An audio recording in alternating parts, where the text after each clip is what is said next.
మల్లారెడ్డి కాలేజీకి ఇచ్చిన deemed project university హోదాను రద్దు చేయాలని ఖమ్మంలో విద్యార్థులు నిరసన వ్యక్తం చేశారు. నీట్కు ప్రిపేర్ అవుతున్న విద్యార్థులు తల్లిదండ్రుల ఆధ్వర్యంలో ఈ నిరసనలో పాల్గొన్నారు. ఇక నీట్లో మెరిట్ వచ్చిన విద్యార్థులు డాక్టర్స్ కాకుండా మల్లారెడ్డి డీమ్డ్ యూనివర్సిటీ అడ్డుకునే అవకాశం ఉందని, డాక్టర్ కావాలనే కళ ఇక కలగానే మిగిలిపోతుందని ఆవేదన వ్యక్తం చేశారు. ఇక మెరిట్ విద్యార్థులు డాక్టర్స్ అవ్వడానికి స్వయం ప్రతిపత్తి కలిగిన డీమ్డ్ లాంటి కాలేజీలు అడ్డుకుంటున్నాయని అన్నారు. ఉన్నత ప్రమాణాలు పాటించని మల్లారెడ్డి కళాశాలకు డీమ్డ్ యూనివర్సిటీగా యూజీసీ హోదా ఎలా కల్పిస్తుందని ప్రశ్నించారు.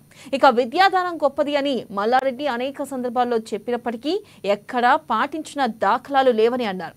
మల్లారెడ్డికి చెందిన సూరారం, జీడిమెట్ల కాలేజీలకు డీమ్డ్ యూనివర్సిటీ హోదాతో తెలంగాణ రాష్ట్రంలో 400 మంది విద్యార్థులకు తీవ్ర అన్యాయం జరుగుతుందని తెలిపారు.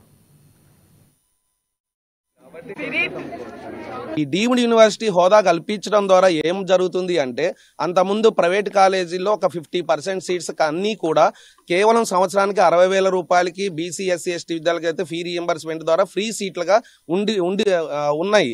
కానీ ఇప్పుడు డీమ్డ్ యూనివర్సిటీ చేయడం వల్ల వాళ్ళకి ఏంటంటే స్వతంత్ర ప్రతిపత్తి హోదా కల్పించారు. దానివల్ల ఏమవుతుందంటే వాళ్ళ ఇష్టమైన ఫీజుని వాళ్ళు తీసుకోవచ్చు. ఆల్రెడీ ఒక కాలేజీ ఒక్క సీటు కూడా మనకి 60,000 రూపాయలు అంటే ఫ్రీ సీట్ లేకుండా ప్రతి సీటు కూడా బీసీ కేటగిరీగా విభజించి, బి కేటగిరీ అయితే 15 లక్షల సంవత్సరానికి, సి కేటగిరీ అయితే 25 నుంచి 30 లక్షల సంవత్సరానికి తీసుకోవడం జరుగుతుంది. ఇప్పుడు ఈ సంవత్సరం ఇంకో కాలేజీ, మల్లారెడ్డి కాలేజ్, 2 కాలేజెస్ మొత్తం మనం 400 సీట్లను కోల్పోతున్నాము. మన తెలంగాణ విద్యార్థులు 400 మంది విద్యార్థులకు మెడికల్ విద్య అనేది దూరం చేయడం జరుగుతుంది. ఈ 2 కాలేజీలు ఈ 400 మంది సీట్లలో 200 మంది సీట్లు కేవలం ఫ్రీ సీట్స్ మాత్రమే. ఫ్రీ సీట్స్ అంటే ఇందా చెప్పిన చాలా తక్కువ ఫీజు ఉన్న సీట్లు మాత్రమే.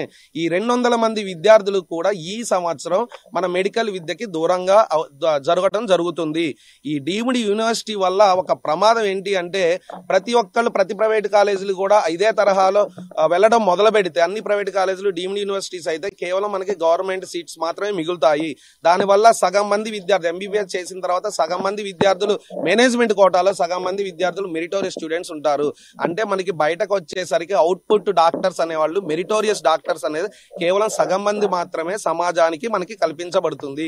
రెండో ప్రమాదం ఏంటి అంటే, ఎప్పుడైతే వాళ్ళు ఎక్కువ ఫీజు 18 లక్షలు, 20 లక్షలు, 30 లక్షలు కట్టి ఎంబీబీఎస్ చదివారో, తర్వాత పీజీ సీట్ ని అదే రకంగా కొన్నారో, వాళ్ళు డెఫినెట్ గా హాస్పిటల్ పెట్టడం ద్వారా మామూలు కన్సల్టేషన్ ఫీజు ఉంటుందని ఎక్స్పెక్ట్ చేయడానికి వీల్లేదు. చాలా ఎక్కువ ఫీజు కన్సల్టేషన్ చేయడం ద్వారా అటు మధ్య తరగతి వాడికి వైద్యము అందకుండా ఉంటుంది, మధ్య తరగతి వాడికి విద్య అనేది కూడా 2 కూడా దూరం చేయడం జరుగుతుంది. మెడికల్ జాయిన్ అవ్వడానికి మేము పాస్ట్ లో అనుకునే వాళ్ళం, మెడిసిన్ ఓన్లీ డబ్బున్న వాళ్ళకి అనుకునే వాళ్ళం. తర్వాతకి మేము పాస్ట్ లో కాలేజెస్ పెరిగాయి, కట్ ఆఫ్ తక్కువగా ఉంటుందని, సరే మాకు కూడా సీట్ వస్తుంది, మాకు కూడా అవకాశం ఉందని చెప్పేసి మేము కోచింగ్ తీసుకున్నాం. 2 లాంగ్ టర్మ్స్ తీసుకున్నాను. ఇప్పుడు మళ్ళీ మల్లారెడ్డి డీమ్డ్ అయ్యేసరికి మంచి మార్క్స్ వచ్చినప్పటికి కూడా, ఇప్పుడు అపోలో కూడా డీమ్డ్ అయ్యేసరికి గాంధీ, కాకతీయ, ఉస్మానియా వీటి తర్వాత బెస్ట్ కాలేజ్ అపోలో అనుకొని మేము అపోలో అయితే మేము దాంట్లో జాయిన్ అవ్వాలి అని అనుకున్నప్పటికి కూడా ఇప్పుడు అది కూడా డీమ్డ్ చేస్తే మేము ఎక్కడ మంచి మార్క్స్ వచ్చినా మాకు మంచి కాలేజ్ రావట్లేదని మేము బాధపడుతున్నాము. కనీసం డీమ్డ్ అయిన 50% మెరిట్ వాళ్ళకి రావాలని కోరుకుంటున్నాము.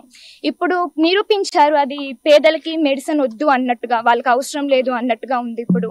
సో ఫ్యూచర్ లో ఇంకా డాక్టర్స్ కావాలంటే ఇలాంటి జరగకూడదని కోరుకుంటున్నాం. ఈ డీమ్డ్ యూనివర్సిటీ హోదా కల్పించడం